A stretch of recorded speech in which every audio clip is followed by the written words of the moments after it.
Rami sat quietly in the back row of the war strategy classroom.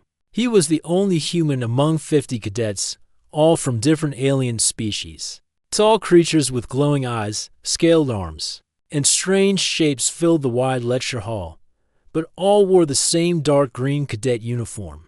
They were here for one reason: to learn the art of war. From the greatest battle instructors in the galaxy. And leading them today was Commander Zircon, a tall, lizard-like warrior from the planet Krulax. His eyes were cold and his voice sharp. He had fought in more than 50 real wars. Most students feared him. Zircon stood in front of the class, pointing at a glowing map in the air. "This," he said in a low growl, "is how you react when ambushed. Step 1, return fire fast. Step 2, find cover. Step 3, counterattack before your enemy moves." He paused and looked across the room. These rules applied to every species in this room, except one. Every student turned toward Rami. Some laughed quietly. A few shook their heads. Zircon crossed his arms. Humans panic. Their minds freeze under pressure. Their bodies are weak. Their history is full of mistakes. They are loud, emotional, and unfit for real combat. Rami didn't argue. He didn't speak at all. He just stared at the floating map and took notes in his datapad. Zircon continued, ignoring him.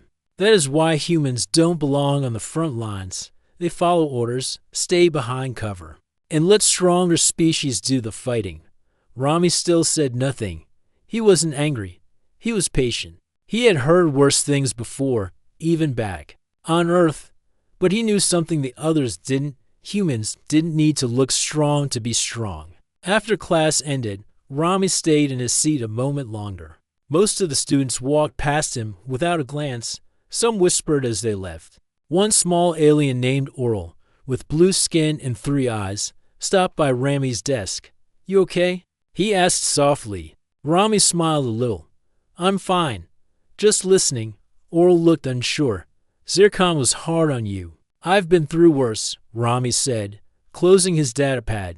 "Besides, I'd rather be underestimated than feared." Oral didn't understand what he meant, but he nodded. Later that day, the cadets gathered again in the training hall. It was a huge space with tall walls, metal floors, and robotic turrets for simulation battles. Zircon stepped forward. "Next week," he said, "you'll face your first field simulation. You'll be dropped on a wild planet. There, you will face a planned ambush, just like in real war. There will be drones, traps, and mock enemies. Your mission is to survive, locate the enemy base, and return with the data. No weapons will kill, but injuries will be real."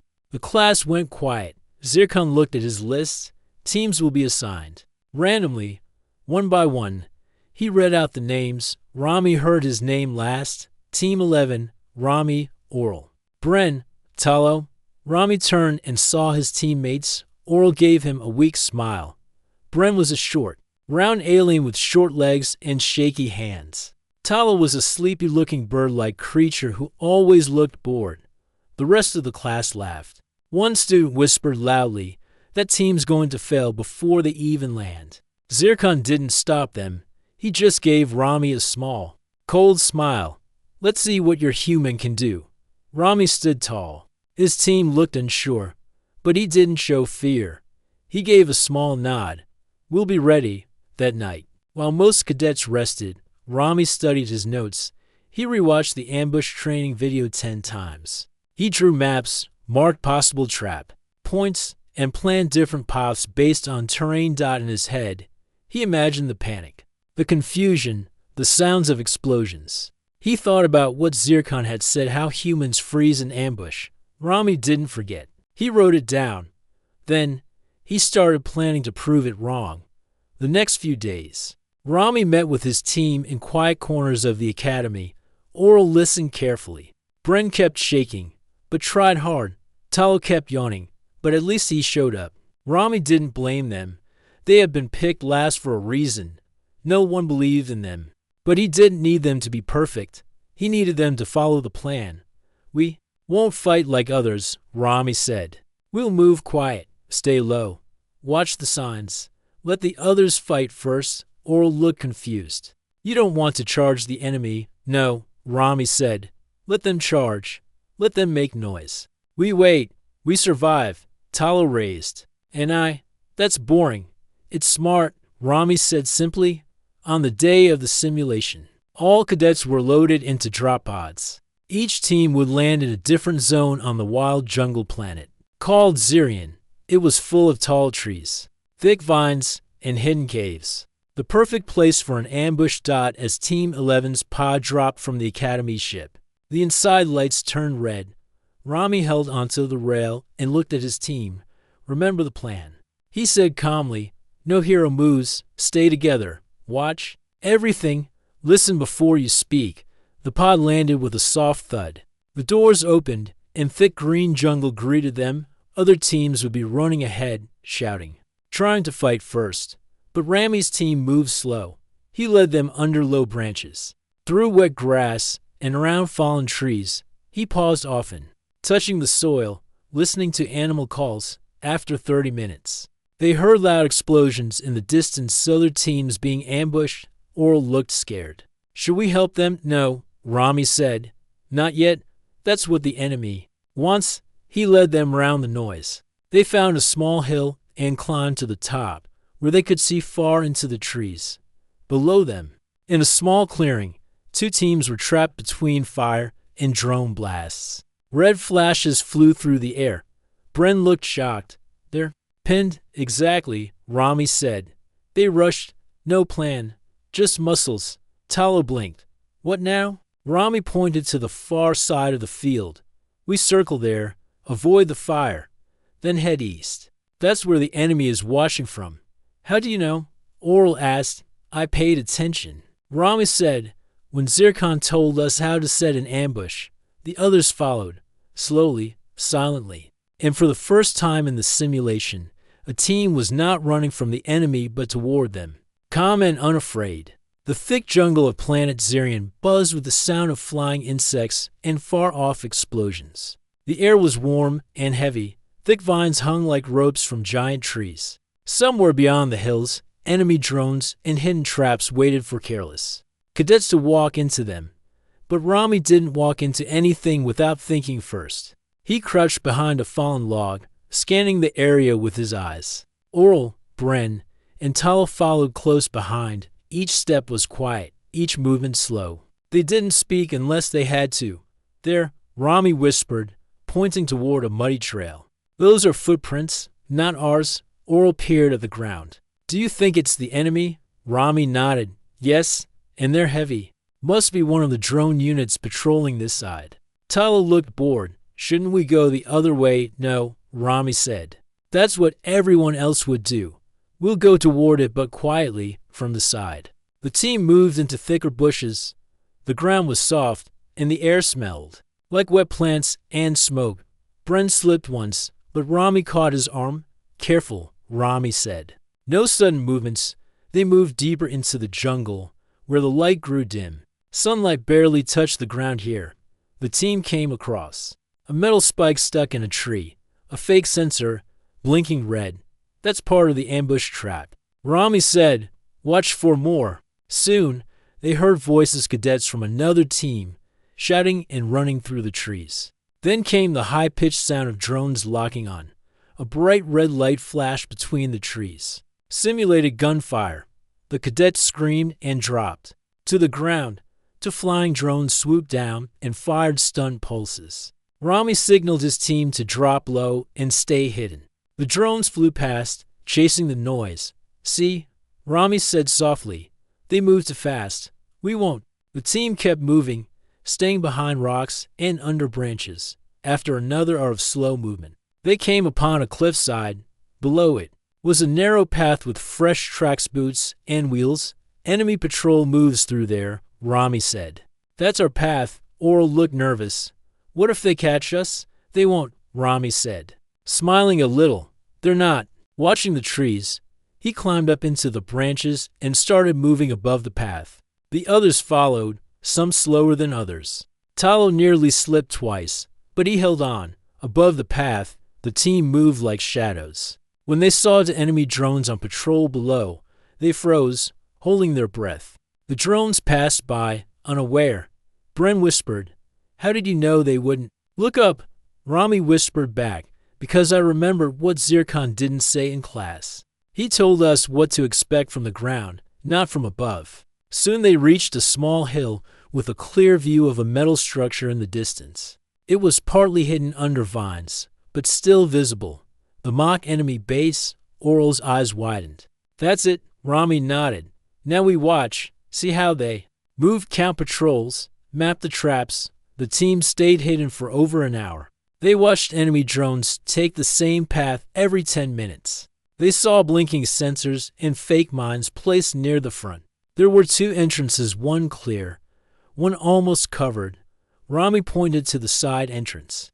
That's how we'll get in. Tal scratched his head. Won't they block it? They don't expect anyone to come from that side, Rami said. It's covered in thorns and slippery rocks, but we'll get through. Bren looked scared. What if we get caught? Rami looked at him. Then we learn. But we don't panic.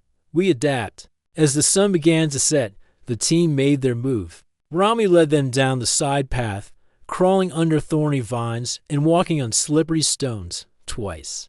Oral nearly fell, but Rami pulled him up.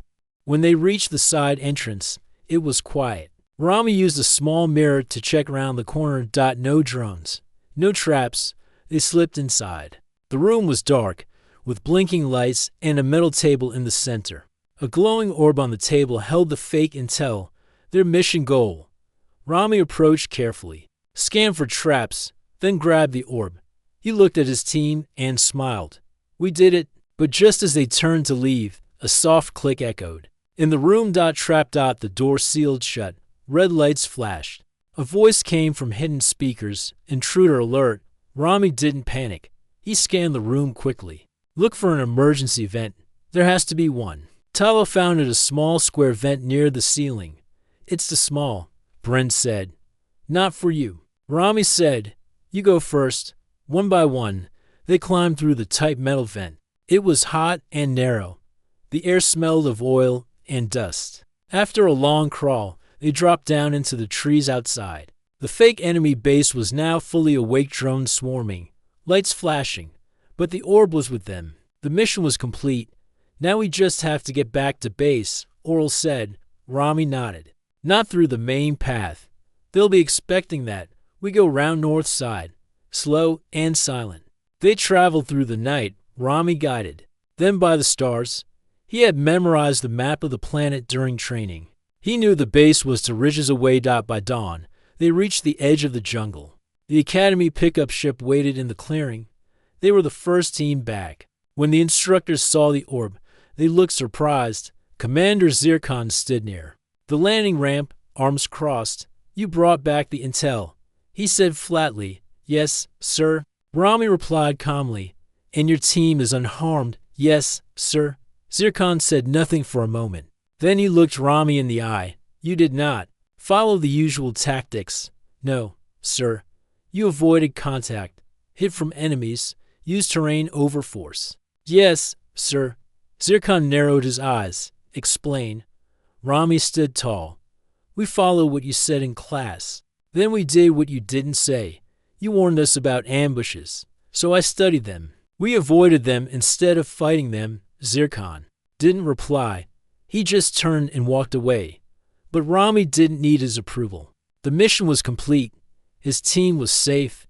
And now, the entire class had seen what a quiet human could do. They weren't just survivors. They were learners, listeners, thinkers. And soon, leaders. After the training mission on planet Zirian, the academy halls were buzzing with whispers. Cadets from different species shared the same story. Team 11, the weakest group on paper, had completed the mission first stand without injuries, and leading them was a human. In the large dining hall, Rami sat at the edge of a long metal table with his tray of food. He quietly ate while other cadets stared or talked in low voices. Some looked surprised, a few looked impressed. Most looked confused. Oral sat beside him, poking at a glowing green fruit on his plate. They're still talking about it, he said with a smile. Bren nodded, looking nervous as always. I think they're jealous. Talo shrugged. Let them talk. Rami kept eating. He didn't say much. His plan had worked. That was enough for him. Suddenly, heavy footsteps echoed in the hall. Commander Zircon walked in. The room went silent. He stood in the center, looking around. Rami, stand. Rami stood slowly, calm as always. Zircon pointed to him. Tomorrow, you will lead a mock defense scenario. 3 elite teams will try to break your line. You will hold position for 30 minutes. If you fail, you will lose. Your mission rank. Whispers filled the air again. Rami didn't blink. Yes, sir. Zircon turned and left without another word. Bren leaned in, whispering, 3 elite teams? That's not fair. They're testing him, Oral said. Talo smirked. He'll figure it out. He always does. That night, while others rested, Rami stayed in the strategy room. He stood before a glowing 3D map of the battlefield, a wide desert with broken walls and scattered metal ruins. He studied the high points, the shadows, the corners where drones or cadets might hide. He didn't think like a soldier. He thought like a hunter. They'll come fast, he said to himself, stronger, louder. I won't stop them with power. I'll stop them with time.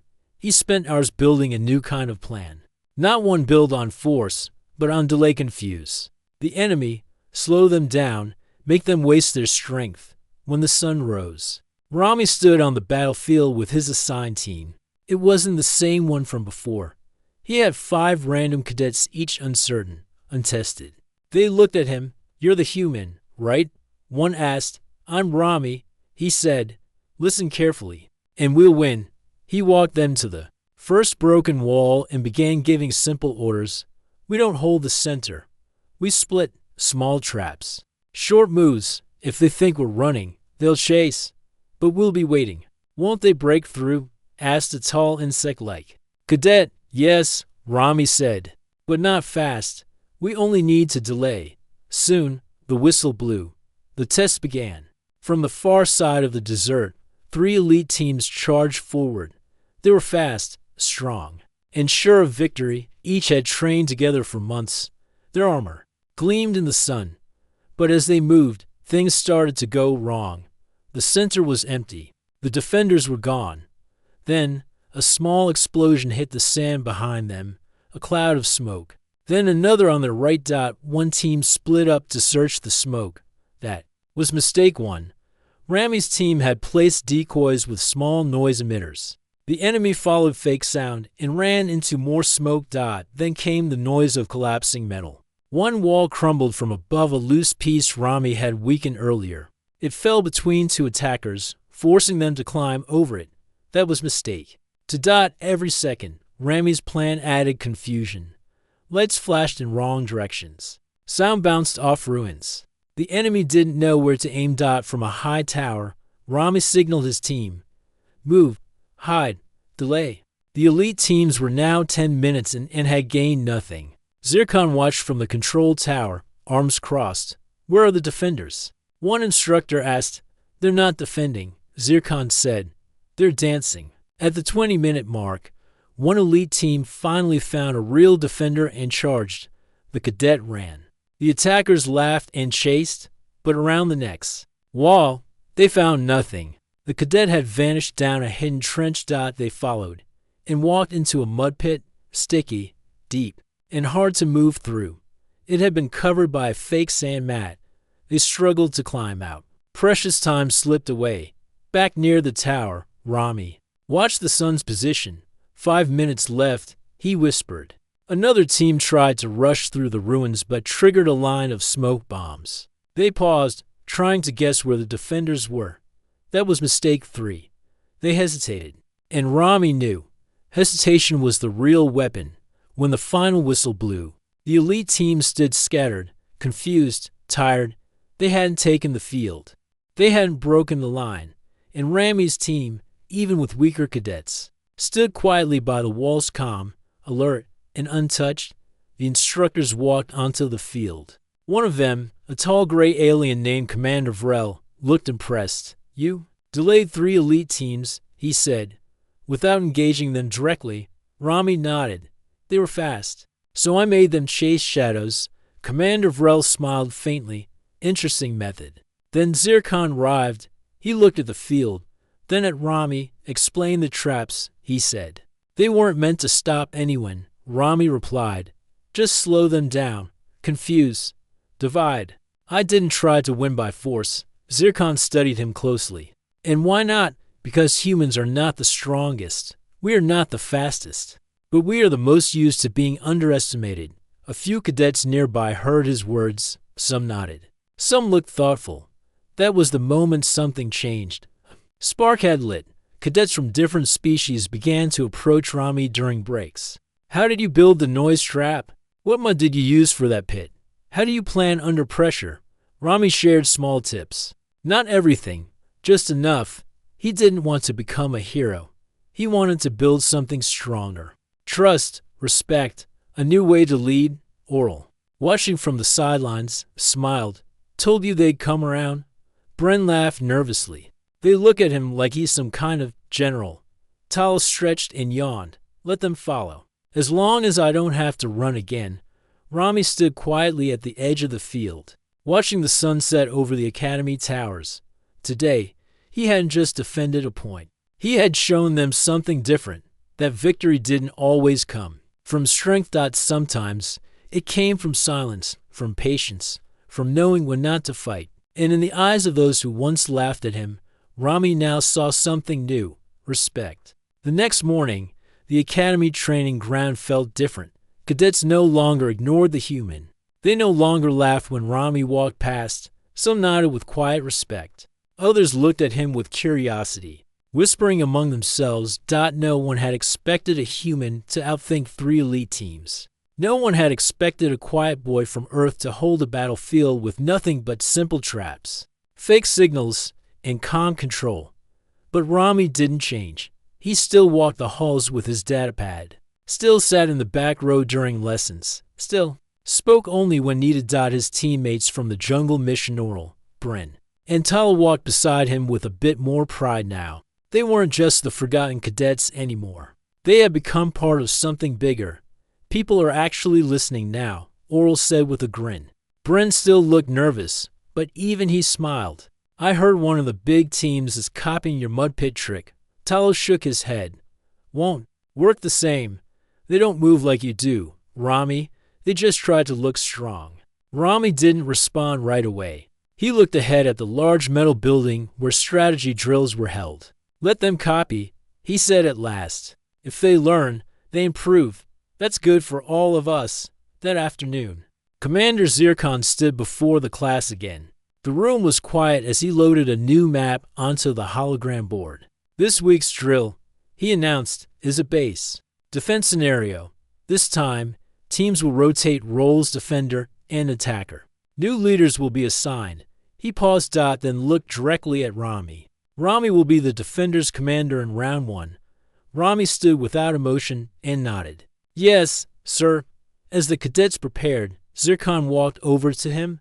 "I've watched your tactics. You use the enemy's strength against them. You slow them down, distract them. But let's see if you can hold ground when they come for you directly." Rami replied calmly. "I will do my best, sir." This time, he was given a better team: cadets who had performed well in past drills. They were surprised but eager to work under him. One of them, a tall 4-armed cadet named Keel, asked, "What's your plan, human?" Rami looked at the map. The defense zone was small: 3 buildings, 1 power core in the center, and open ground around them. "We don't make walls. We make illusions," Rami said. "They'll expect us to stay inside. We won't. We'll lead them into the base, then trap them from the back." The team looked unsure. "But shouldn't we stop them before they enter?" Keel asked. "No," Rami said. "If they break through quickly, they'll feel overconfident. That's when they'll make mistakes." The cadets nodded slowly. They didn't understand everything, but Rami spoke with calm certainty. They followed. For ours, they prepared fake signals, empty rooms with motion sensors, barricades that looked strong but broke easily. They left one path open on purpose. The enemy would think it was a weak point. It was a trap. The next morning, the drill began. The enemy charged in hard, just as expected. Loud, fast, and sure of victory. They broke through the first 2 walls easily, shouting in victory, but the defenders were gone. The attackers rushed into the main building and the doors locked behind them. A thick smoke flooded the halls. Lights flashed, voices echoed through hidden speakers outside. Rami and his team surrounded the building.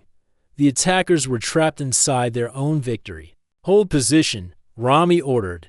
"They'll try to break out. Wait until they show weakness." Inside, the enemy team panicked. They fired at walls, kicked doors, tried to climb out windows. But every move made noise. Every shot wasted time. After 15 minutes, the doors opened again. The attackers ran out only to be met by stun pads and sticky net traps set by Ramis. Team died in less than 2 minutes. The drill was over. The defenders had won. Clean, silent, complete. As the cadets returned to the main hall, Commander Vrel stood near the screen, shaking his head with a small smile. "Unorthodox," he said, "but effective." Commander Zircon didn't smile, but he spoke. "Rami, you've now led 3 successful missions. Some still doubt your methods, but no one can doubt the results." Rami stood calmly. "Thank you, sir." Zircon nodded. "You will now be offered command training for advanced missions." A wave of surprise went through the room. Advanced command training was rare. Only top cadets, usually from warrior races, were offered it. No human cadet had ever been invited. Oral gave a quiet cheer. Bren clapped, looking proud. Talo gave a lazy thumbs up. Even cadets from other groups walked over to Rami after the drill. "How did you learn to lead like that? Can you teach me your scouting tricks? What books did you study?" Rami answered simply. "I just paid attention. I watched, I listened, I took notes when others thought I wasn't learning." He shared small pieces of advice. Don't chase every fight. Let the fight come to you. Noise is a weapon, so is silence. If you're the weakest one in the room, you still have something to offer, always. Over the next week, more cadets began practicing Rami's methods. They trained with silence, used the terrain, made simple but smart traps. Even strong species, like the battle-born Razak or sharp-eyed Vorians, asked him for feedback. The academy instructors watched carefully. Zircon, one evening, stood on the viewing deck of the command building and looked down at the training fields. Beside him stood Commander Vrel. "Strange, isn't it?" Vrel said. "We doubted the human. Now they all want to be like him." Zircon didn't speak for a long moment. Then he said, "I taught these cadets how to win with power. He's teaching them how to win with patience." Vrel smiled. "Perhaps. That's what they needed." Zircon grunted. Perhaps. Rami didn't hear those words. He was too busy on the training ground, helping a young cadet fix a broken noise trap. He didn't lead by shouting. He didn't lead by showing off. He led by example. And slowly, the academy was changing, not because he forced them, but because they chose to follow.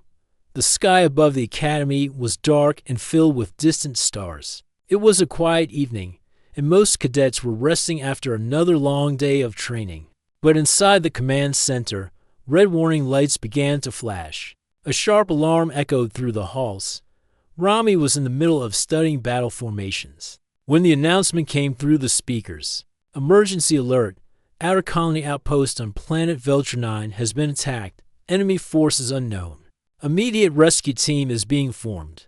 Cadets looked up from their meals, classes, and training sessions. There had not been a real attack for many months. Commander Zircon appeared on the large screen in the main hall. His voice was steady, but serious. "A team of cadets will be sent with a squad of officers. The mission: assess the damage, defend the colony, and assist any survivors. This is not a simulation." The room went silent. Every cadet listened closely. "This mission is dangerous," Zircon continued. "Volunteers only." Without waiting, Rami stepped forward. "I'll go." Oral stood up next. "I'm in too." Brent swallowed hard but nodded. Me too." Talo yawned. "Can't let you have all the fun." A few more cadets joined. Together, they made a rescue team of 12. 2 officers would lead them. They were armed with real weapons and armor, this time not for training, but for survival. Before departure, Commander Vrel handed Rami a data chip. This is the latest map of Veltra 9. You'll need it. Rami nodded. Thank you, sir. Zircon stepped in front of him. You've done well in training, but this is different out there. Hesitation can cost lives. Rami looked him in the eyes. Then I won't hesitate. The team boarded a small military ship. Inside, the air was tense. No one joked. No one spoke much. Even Tala was quiet. Hours passed as the ship crossed space. Finally, the red planet. Veltra 9 appeared through the windows. The colony outpost below was silent, no lights, no signals. As they entered the planet's atmosphere, the ship shook violently, braced for impact. The pilot shouted. Something hit the ship. A loud explosion rocked the cabin. The lights flickered. Sparks flew. Then, the ship crashed into the rocky surface below. Dust filled the air. Alarms screamed. The ship's side had been torn open by debris. Rami sat up, coughing. He checked his teammates. Oral had a cut on his arm. Bren was shaking but awake. Talo groaned from under a broken seat. One of the officers was unconscious. The other, Officer Merrill, stood up with a limp. Her voice was rough but strong. We've crashed far from the colony. Communications are dead. We're on our own. Rami moved quickly, checking the outside. The landscape was dry, with red rocks, broken ground, and strange thorny plants. Smoke rose in the distance. The colonies. Direction. Officer Merrill turned to the group. We move west. Stay low. No noise. This is enemy territory now. As they walked, Brent asked Rami, Do you think it was an ambush? Yes, Rami said, but not a random one. Someone knew we were coming. After 2 hours of walking, the group reached a cliff overlooking the colony. Below, the buildings were damaged. Fires burned. Metal pieces were scattered everywhere. But what caught their eyes was worse. A swarm of strange insect-like creatures patrolled the area. Tall, thin, with hard shells and glowing red eyes. They're not pirates, Merrill whispered. They're from the Hive Worlds, Rogue War clans. Rami narrowed his eyes. They were banned from galactic space years ago. They're back, Merrill said, and they're hunting. Suddenly, a sharp sound rang out. A scout from the team had stepped on a sensor. Too late. Drones flew toward them. The sky lit up with red lasers. Run! Rami shouted. They scattered into the rocks. Smoke bombs exploded around them. Two cadets were hit by stun shots and dragged. To cover, Rami pulled Bren behind a boulder. Stay low. Don't run straight. I thought this was just rescue. Bren cried. Plans change, Rami said. We adapt. Officer Merrill fired back, but she was hit in the shoulder. She fell. Behind a rock, breathing heavily. I'm hit, she said. Rami, you're in charge now. Rami blinked. What? You've led more missions than anyone here. Take command. The moment felt heavy. But Rami didn't hesitate. He looked at the others. Fall back toward the ridge. Move in pairs. Don't make noise. We regrouped there. They followed. One by one, they escaped the drone patrols. At the ridge, Rami took out the data chip. The map showed a small tunnel system under the colony. If they entered from the east side, they could reach the command room without facing the main patrol. New plan, Rami said. We use the tunnels, get into the base, find out what they're after. Oral asked, and if we meet more of those bug creatures, we don't fight unless we must, Rami said. If they catch us, we're done. So we stay quiet. We stay smart. They waited until night fell. The sky turned deep red, and the sounds of the patrols faded. Then they moved. One by one, they slid down the hill and crossed the open field toward the tunnel entrance. Rami led the way, checking for traps. Inside, the tunnel smelled like dust and oil. The walls were cracked, but stable. They walked in silence, light from a single glow stick guiding the way. Suddenly, a sound echoed ahead, clicking, fast. Rami raised his hand. Stop! Round the corner, two insectoid scouts passed by. Rami held his breath. The creatures sniffed the air, then moved on. He turned to the team. We go round. Slow. Breathe softly. Finally, they reached a control room deep under the colony. The door was open, and inside was a small computer with blinking lights. Oral rushed to it. Still working. Check the logs, Rami said. As Oral worked, Rami looked through a broken window. He could see part of the hive army gathering. Near the main building, they were digging something out of the ground.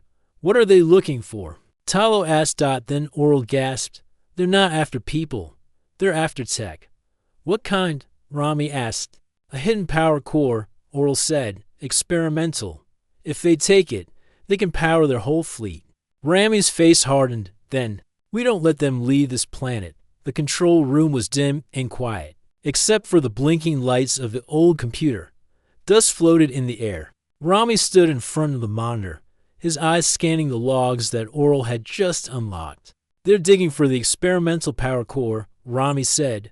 If they take it, they'll power their warships. Thousands could die. Bren looked nervous. We're just cadets. What can we do? Rami turned to him calmly. We stop them. Even if we're just cadets. Talo crossed his arms. We don't even have full weapons. Just training gear, a few stun grenades, and one damaged. Officer Merrill sat against the wall, holding her arm. She gave a small smile. And one human who everyone thought wouldn't last a minute in battle? Oral stood beside Rami. We can't stop a whole hive army. But maybe we don't have to fight all of them. Maybe we just stop the dig. Rami nodded slowly. Exactly. If we can destroy the power core or move it, they'll lose interest. They won't risk staying too long with the Academy's forces on the way. Talo raised an eyebrow. Move it. It's probably huge.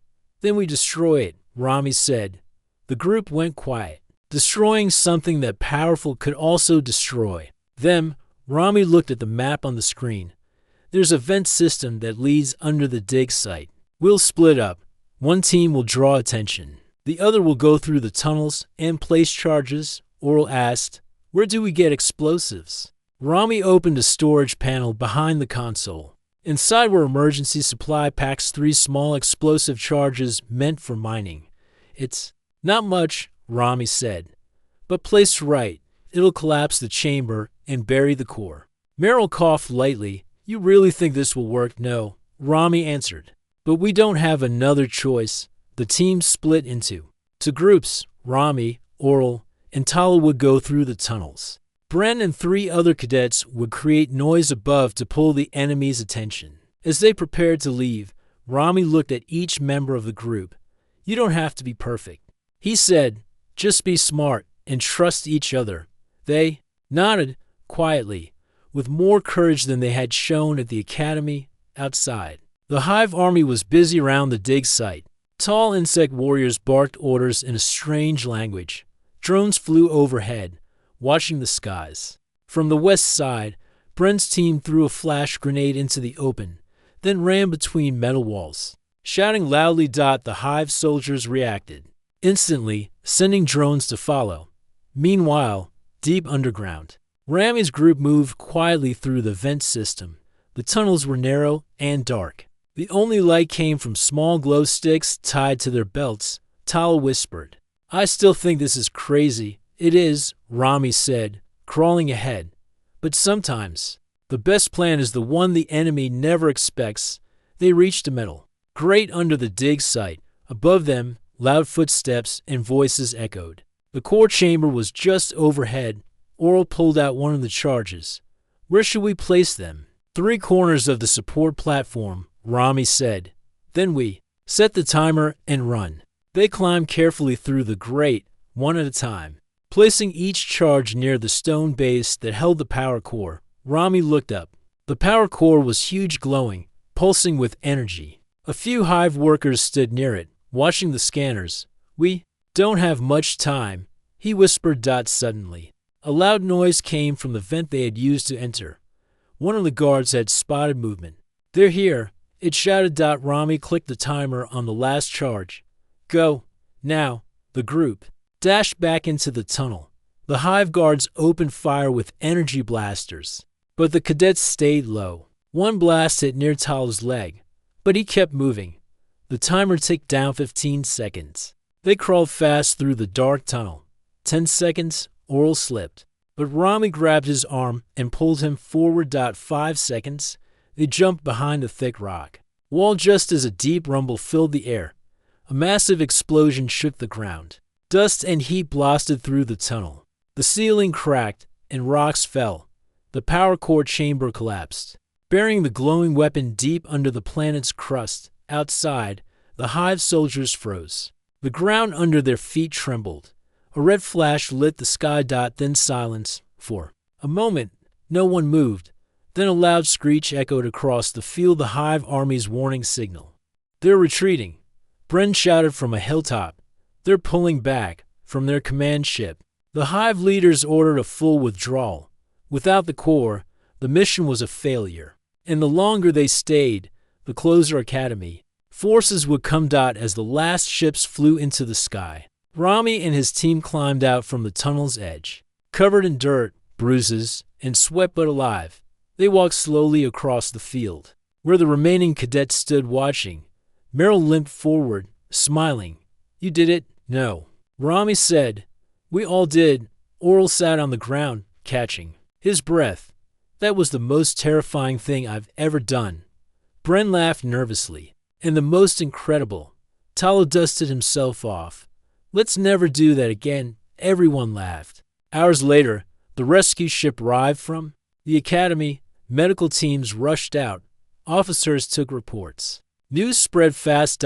When Commander Zircon stepped off the ship and saw the state of the team, he said nothing at first. Then he looked at Rami. "You led a mission into real danger.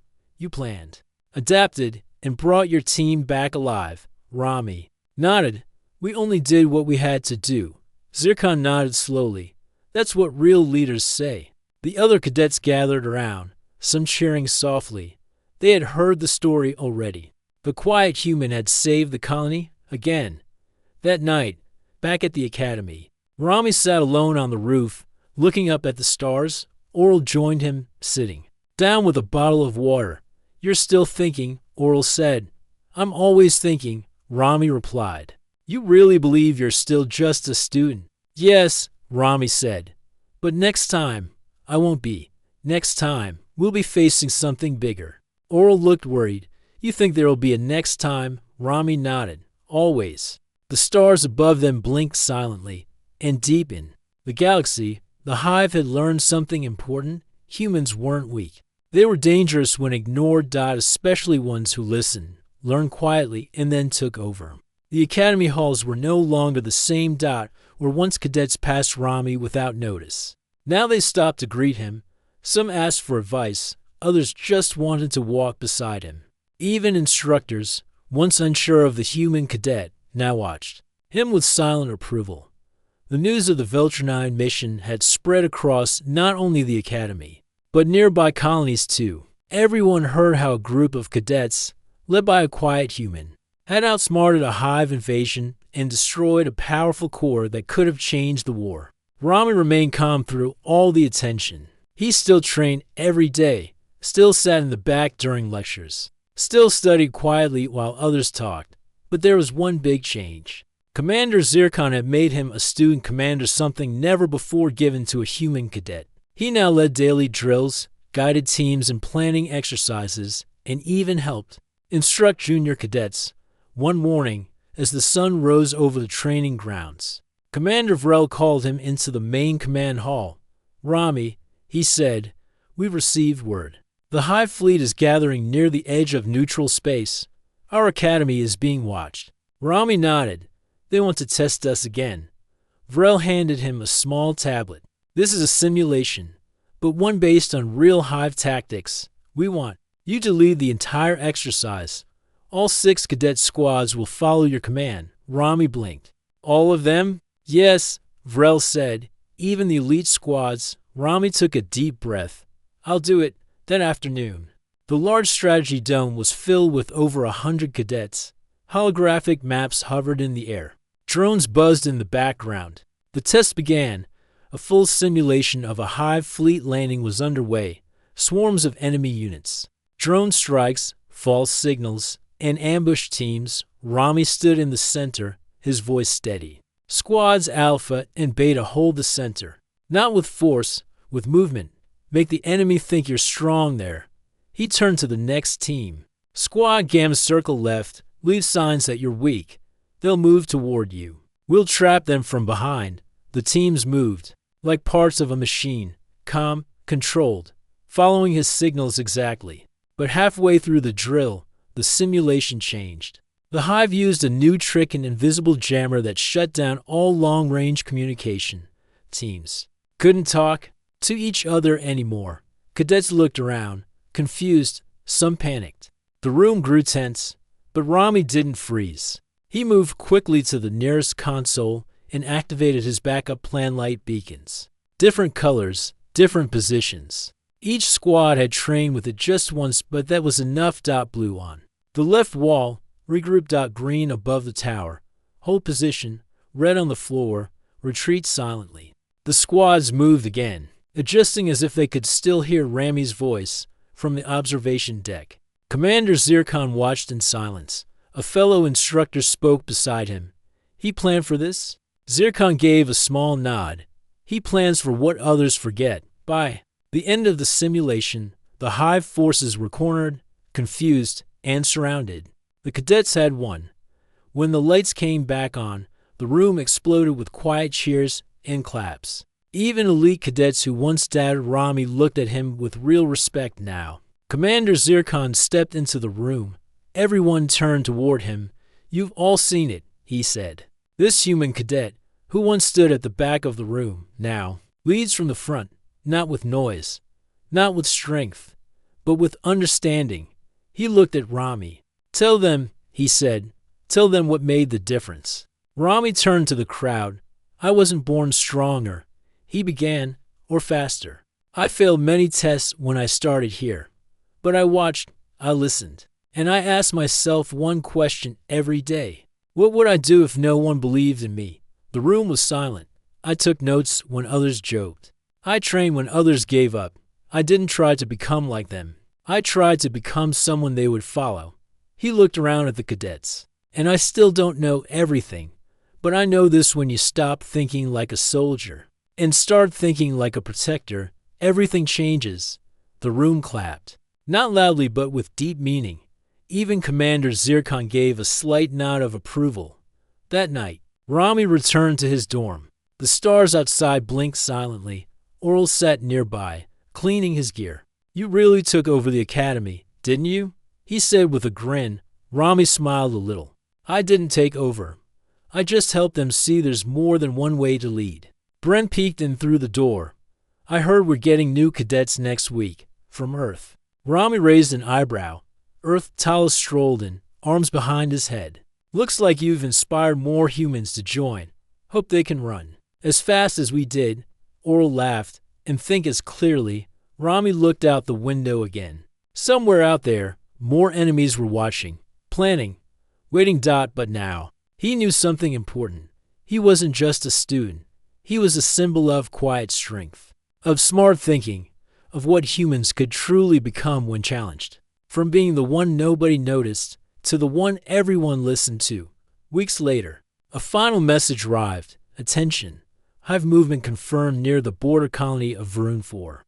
A defense team is being prepared. This time, the message didn't ask for volunteers. It simply said, Commander Rami, your team is ready. He stood from his seat, took a breath, and walked forward, ready for the next fight. Ready for the next lesson. Because his alien teacher once said, humans wouldn't survive an ambush. And Rami had smiled, taken notes, then proved him wrong.